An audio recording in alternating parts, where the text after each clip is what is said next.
UP CM Yogi Adityanath మీడియాతో మాట్లాడుతున్నారు. Live లో చూద్దాం. शासन और समृद्धि के मार्ग पर आगे बढ़ा करके लोक कल्याण के कार्यक्रमों को जमीनी धरातल पर उतारने के लिए प्रेरित करता है।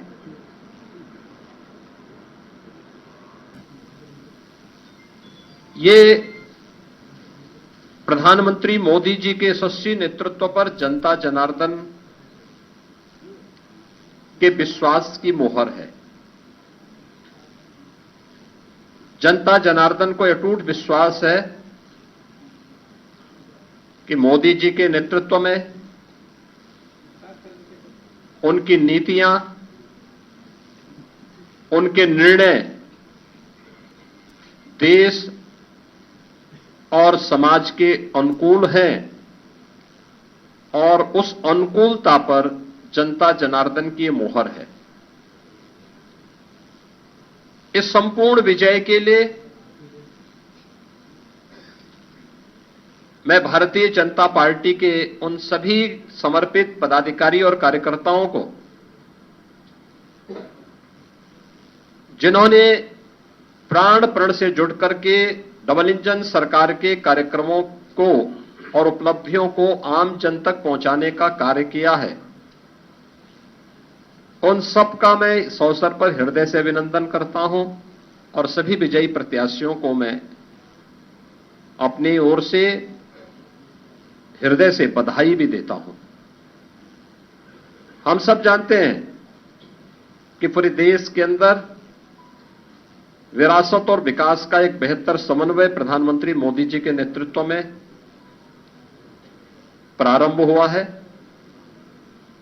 सुरक्षा का, सुशासन का एक बेहतरीन समन्वय और देश की आर्थिक समृद्धि को हम सब अपनी आंखों से देख पा रहे हैं।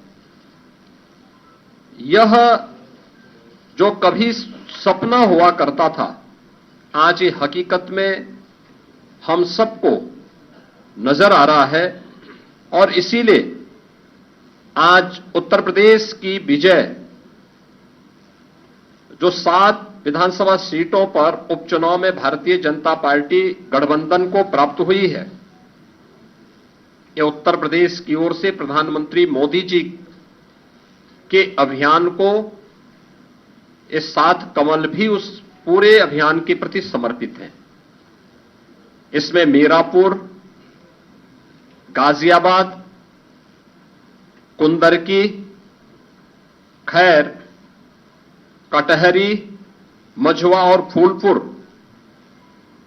की जनता जनार्दन ने यह जनादेश भारतीय जनता पार्टी के पक्ष में दिया है। हम सब उनका आभार व्यक्त करते हैं। ये चीजें दिखाती हैं कि प्रधानमंत्री मोदी जी के संकल्पों को जनता जनार्दन का पूरा आशीर्वाद प्राप्त है और यह भी जनता जनार्दन ने स्पष्ट कर दिया है कि समाजवादी पार्टी और इंडी गठबंधन का लूट और झूठ की जो पॉलिटिक्स है, अब इसके अंत की उद्घोषणा भी यह चुनाव है। स्वाभाविक रूप से हमारे पदाधिकारी और कार्यकर्ताओं ने कड़ी मेहनत की,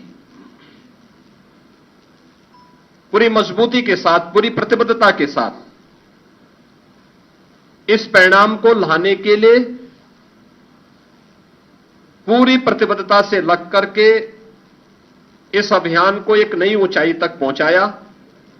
मैं उन सभी को भी हृदय से इस जीत पर बधाई देता हूं।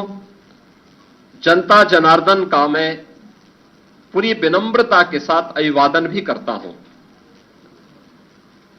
मित्रों, उत्तर प्रदेश के अंदर ये परिणाम हमारे पक्ष में है और यही महाराष्ट्र के अंदर भी हम सबको देखने को मिला है।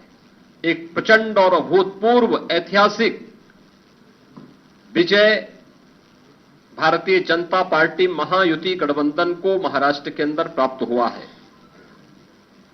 यह जो जनादेश महाराष्ट्र के अंदर प्राप्त हुआ है, यह राम और राष्ट्र के आराधक आदरणीय प्रधानमंत्री जी के यशस्वी नेतृत्व को नए भारत के नए महाराष्ट्र के विश्वास की मोहर है। छत्रपति शिवाजी महाराज के आदर्शों की विजय है और बाबा साहब भीमराव अंबेडकर का अपमान करने वालों की यह एक पराजय भी है। महाराष्ट्र राज्य में भारतीय जनता पार्टी महायुति गठबंधन के सहयोगी शिवसेना शिंदे गुट को जितनी सीटें प्राप्त हुई हैं, महाविकास अघाड़ी यानी इंडी गठबंधन जो देश के अंदर है, उसको कुल मिलाकर के भी उतनी सीटें नहीं प्राप्त हो पाई है। आज एक बार फिर से स्पष्ट हो गया है कि देश की जनता को मोदी जी की नीति, उनकी नीयत, उनके नेतृत्व और उनके निर्णयों पर अटूट विश्वास है। इस देश ने मोदी जी को अपना नेता माना है और उनके मार्गदर्शन में पूरा देश एकजुट होकर के उनके साथ खड़ा है। यह आज का चुनाव, चाहे वह महाराष्ट्र का चुनाव हो, उत्तर प्रदेश का उपचुनाव हो या देश भर में हुए उपचुनावों के परिणाम इस ओर हम सबका ध्यान आकर्षित करते हैं। यह गांव, गरीब, किसान, नौजवान, महिला, वृद्ध, शोषित, पीड़ित और वंचित की आशा और आकांक्षा पर जनता जनार्दन की विजय का एक प्रतीक है। तुष्टीकरण और सांप्रदायिकता के शॉर्टकट से मार्ग से सरकार बनाने का सपना देख रहे इंडी गठबंधन और महाविकास अघाड़ी की एक पराजय भी है। लाखों कार्यकर्ताओं के संकल्प की सिद्धि हुई है। उनका परिश्रम आज सार्थक हुआ है। बीजेपी, एनडीए के और महायुति गठबंधन के सभी कार्यकर्ताओं का